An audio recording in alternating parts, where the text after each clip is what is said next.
Thinking about selling your home? Here's a question every seller should ask their realtor. Do I need to make repairs or upgrades before selling?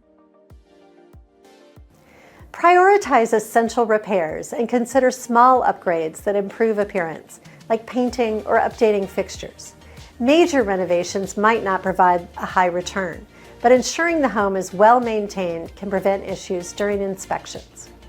Got more questions about selling your home?